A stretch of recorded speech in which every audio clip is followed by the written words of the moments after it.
आज बेपार किस हेलानी आज बेपार समय मोर किस किस अवस्था है देखन सांग मैंने सांग मैंने तुम ब्लॉग को स्वागत दिन पर जाई दुकान खोली दिन खोली सारा पर सांगे सांगे बेपार स्टार्ट होता आ मो वीडियो बंद समय दी जन फॉलोअर्स आसिक पहुंची जाते हाँ गाइस से साइकेल आसले कि साइकेल आसला बेले कौन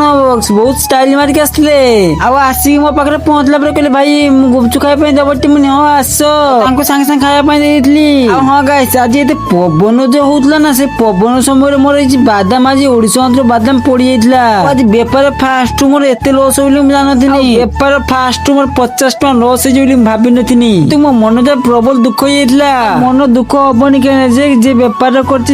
केवल जानी बेपार कर मूल्य कौन हाँ गाइस मत जे कमेंट पचार भाई तुम दुकान टा कह भाई मो दुकान बालापल प्लग छक बजार ट्रेन से आगे सांगे सांगे पड़े आसले मोर सब्सक्राइब कर भाई मुझे तुम यूट्यूब रे तुम वीडियो देखी आसी तुमको सब्सक्राइब करके आई सांगे सांगे पड़े आसले मो कुनी सब्सक्राइब जड़े हाँ मो कुनी दीदी आसले गुपचुप खाया से बहुत अलग प्रकार खाइले फास्ट टाइम देखने की गुपचुप खाइबे अलग प्रकार कहीं आलू खाऊना खाली कटा पानी बुड़ी खाई देउथले कुनी भौणी आसले से मो सब वीडियो को देखते और लाइक करते कहते धन्यवाद देवी से कुनी भौणी की हाँ गाइस से कुनी भौणी की के चिन्ह मत कमेंट निहाती कहब हाँ गाइस मुझे बेपार करता समय मो देह एत जोर खराब है मो बापा को बो को डाकिली बापा आस दुकान में बस मु पड़गली तापर मु मेडिसिन आनी खाई देकी घंटे तो रेस्ट नहीं दुकान को आसला बेलू बेपार पूरा मांदा होता मुझे बापा गुछी दियो पड़ी जावा सांगे सांगे दुकान गुछी देकी पड़ी आसले रोजी नमस्कार जय जगन्नाथ वीडियो भल लगे लाइक कमेंट शेयर सब्सक्राइब कर देवे।